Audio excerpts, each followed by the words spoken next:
Hello guys, welcome to my YouTube channel. This is Diksha here. आज का हमारा topic है research aptitude paper 1 question answer series. ठीक है, NTA NET 2019 June set 1 and set 2 के question मैं इसमें कवर अप करूँगी। सबसे पहले आते हैं सेट 1 के क्वेश्चन पे। ठीक है, सेट 1 में आया था पहला question, reference serve the purpose of, मतलब कि संदर्भ से निम्नलिखित में से किस उद्देश्य की पूर्ति होती है, या फिर हम रेफरेंस क्यों देते हैं। Okay, A option is lending authenticity to the given content, मतलब कि जो दी गई विषय वस्तु है उसको प्रमाणिक बनाने के लिए। ठीक है, B option insightful decision making के लिए या फिर सूझपरक निर्णय लेने के लिए। सी ऑप्शन है giving ornamental value to the research, शोध को अलंकृत करने के लिए, सजावटी रूप देने के लिए। डी ऑप्शन है एग्जिबिटिंग द ग्रेट अचीवमेंट, बड़ी उपलब्धि को प्रदर्शित करने के लिए। तो फिर option A is right, reference serve the purpose of lending authenticity to the given content. Okay, next question है supervisor certification on the thesis, मतलब सुपरवाइजर सर्टिफिकेशन क्यों दिया जाता है उसकी थीसिस के लिए, या फिर शोध प्रबंध पर शोध निर्देशक द्वारा प्रमाणन क्यों देते हैं। ठीक है, A gives name and fame to the supervisor, supervisor को ख्याति और प्रसिद्धि देने के लिए। या फिर बी ऑप्शन है clears different bottlenecks in the system, प्रणाली में आने वाले विभिन्न अड़चनों को दूर करने के लिए।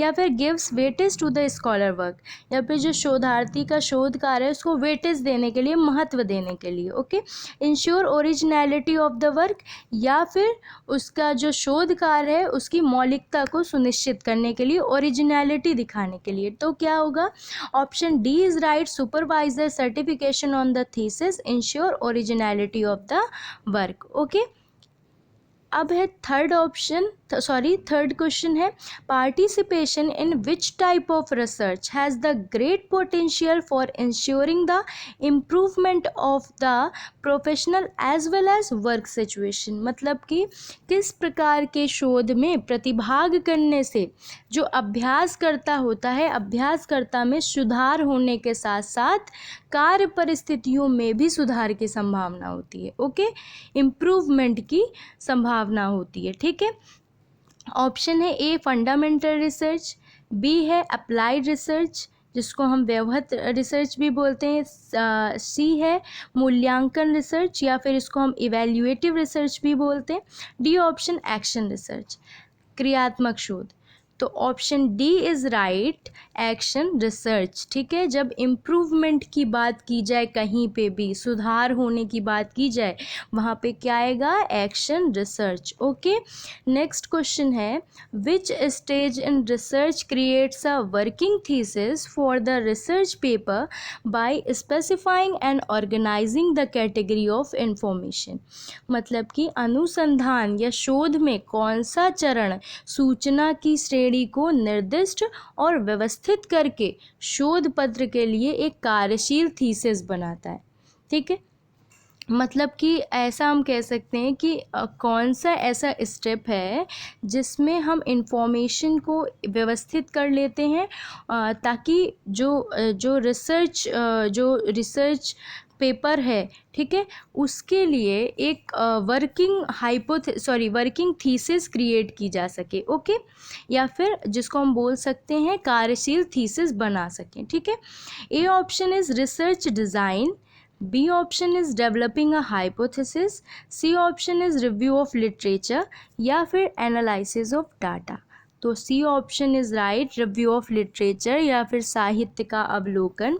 तो देखिए, जब हम साहित्य का अवलोकन कर लेते हैं तो उसके बाद हमारी जो इन्फॉर्मेशन होती है उसको हम क्या करते हैं, व्यवस्थित कर लेते हैं और एक शोध करने के लिए एक कार्यशील थीसिस का निर्माण कर लेते हैं जिस पे हमें रिसर्च करनी होती है।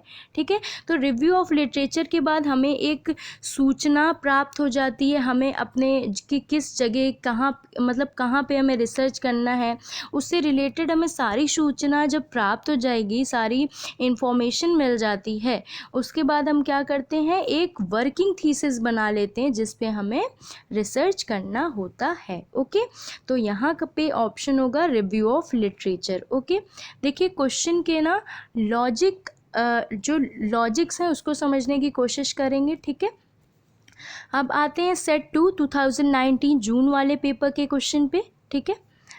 तो इसमें आया था पहला question, the research design is specifically related to which of the following features in research. Research design के कौन से ऐसे फीचर्स हैं रिसर्च में, इन सभी में जो रिलेट करते हैं, ठीक है। तो सबसे पहले रिसर्च डिज़ाइन, जिसको हम शोध अभिकल्प बोलते हैं, तो देख लेते हैं। ऑप्शन है सैम्पल सिलेक्शन, सैम्पल का सिलेक्शन। तो बिल्कुल रिसर्च डिज़ाइन जब हम बनाते हैं तो उसमें हम ये डिसाइड करते हैं कि सैम्पल सिलेक्शन कहाँ से होगा, एवरीथिंग, ठीक है, इसीलिए उसको पायलट स्टडी बोलते हैं। फिर है फॉर्मुलेशन ऑफ प्लान, बिल्कुल हम पूरा प्लान बनाते हैं, उसमें क्या करते हैं, फॉर्मुलेशन ऑफ प्लान करते हैं कि हम कौन से टेस्ट करेंगे, कहाँ से डाटा लेंगे, किस प्रकार का डाटा होगा, कौन सा हम मेथड यूज़ करेंगे, एवरीथिंग, ठीक है। तो ये भी रिसर्च डिज़ाइन से रिलेट करता है। सी ऑप्शन है deciding about the tool for data collection, मतलब कि अब हम क्या करते हैं, जो डेटा कलेक्शन करने समय जो टूल्स होते हैं वो भी डिसाइड करते हैं। तो वो किस स्टेप में डिसाइड करते हैं, रिसर्च डिज़ाइन बनाते समय, ठीक है। तो C option is right, okay. D है ऑप्शन हाइपोथेसिस मेकिंग, नहीं, हाइपोथेसिस मेकिंग ऑलरेडी हो चुकी होती है, परिकल्पना का निर्माण हो चुका होता है। तो D option is not right, okay. E option है choice of a field of inquiry, मतलब कि हम अपने इंक्वायरी के लिए फील्ड डिसाइड करते हैं, नहीं, ये भी ऑप्शन गलत है कि हम कहाँ पे रिसर्च करेंगे, ये हम पहले ही डिसाइड कर चुके होते हैं, ओके। तो option 2 is right, A B C option is right, okay.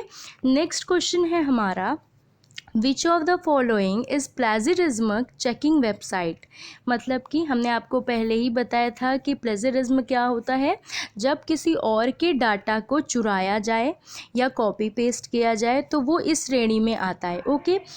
यहाँ पे कुछ वेबसाइट्स दी हैं, इसमें से जो फर्स्ट वेबसाइट है वो वेबसाइट प्लेजरिज्म को चेक करती है, ओके। तो first option is right, okay. अब है हमारा third question, in which of the following research studies interpretation and meaning get more attention than formulation of generalization, मतलब कि ये यहाँ पे कह रहा है कि इनमें से कौन सी रिसर्च स्टडीज़ ऐसी हैं जिसमें इंटरप्रिटेशन एंड मीनिंग में ज़्यादा अटेंशन या ध्यान दिया जाता है फॉर्मुलेशन और जनरलाइजेशन की अपेक्षा, ठीक है। फॉर्मुलेशन ऑफ जनरलाइजेशन की अपेक्षा इंटरप्रिटेशन एंड मीनिंग में ज़्यादा ध्यान दिया जाता है। तो कौन सी ऐसी स्टडीज़, देखिए, फर्स्ट है हिस्टोरिकल स्टडीज़, तो ये बिल्कुल हिस्टोरिकल स्टडीज़ में हम ज़्यादा ध्यान देते हैं उसके इंटरप्रिटेशन में, ओके। सेकंड है सर्वे स्टडीज़, इसमें हम इंटरप्रिटेशन में ध्यान नहीं देते, जो जैसा आता है हम वैसा ही दिखाते हैं, ओके। तो second option is wrong, okay. Third है फिलोसफिकल स्टडीज़, हाँ बिल्कुल, जो फिलोसफिकल स्टडीज़ होती हैं उसमें भी हम इंटरप्रिटेशन में ध्यान देते हैं। फोर्थ है एथनोग्राफिक स्टडीज़, बिल्कुल हम एथनोग्राफिक में भी ज़्यादा ध्यान देते हैं, इसको हम सांस्कृतिक शोध भी बोलते हैं क्योंकि हम इसमें उनकी रहन सहन और संस्कृति कल्चर पे रिसर्च करते हैं। तो 4 ऑप्शन इज़ राइट, ठीक है। फिफ्थ ऑप्शन है हाइपोथेटिकल डिडक्टिव स्टडीज़, नहीं, ये भी रॉन्ग है। एक्स पोस्ट फैक्टो रिसर्च, ये भी रॉन्ग है। तो first, third and fourth option is right, okay. हम इन तीनों में इंटरप्रिटेशन में ज़्यादा ध्यान देते हैं, ना कि जनरलाइजेशन में, okay.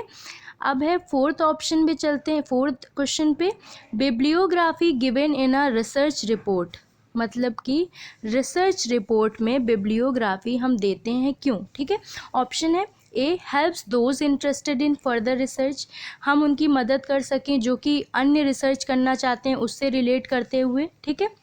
B option shows the vast knowledge of researcher, या फिर रिसर्चर की वास्ट नॉलेज, गहरी नॉलेज दिखाने के लिए।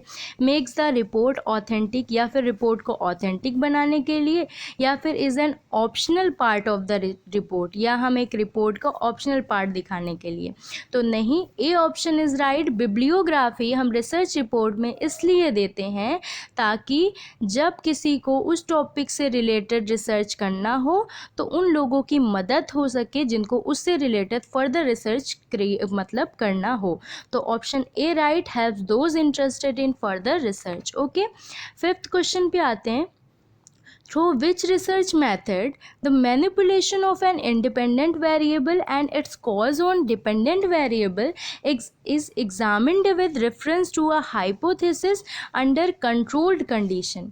मतलब कि ऐसा कौन सा रिसर्च मेथड है इनमें से जिसमें हम इंडिपेंडेंट वेरिएबल पे मैनिपुलेशन बदलाव करते हैं और उसका इफ़ेक्ट, उसका प्रभाव हम डिपेंडेंट आश्रित चर पर देखते हैं, और ये सारी चीज़ें कंट्रोल्ड कंडीशन में होती हैं। तो कौन सा रिसर्च है ऐसा? ए एक्सपोज फैक्टो नहीं, डिस्क्रिप्टिव रिसर्च नहीं, केस स्टडी ये भी नहीं होगा, experimental research. Exactly this option is right, because experimental research में हम क्या करते हैं, इंडिपेंडेंट वेरिएबल में हम मैनिपुलेशन करते हैं और उसका इफ़ेक्ट हम डिपेंडेंट वेरिएबल में देखते हैं। ठीक है, तो ऑप्शन डी इज़ राइट। तो गाइस यहीं पे हम लोगों के question set 1 and set 2 NTA NET 2019 के कवर अप होते हैं। अब हम 3 एंड 4 सेट के क्वेश्चन आंसर हम नेक्स्ट वीडियो में कवर अप करेंगे।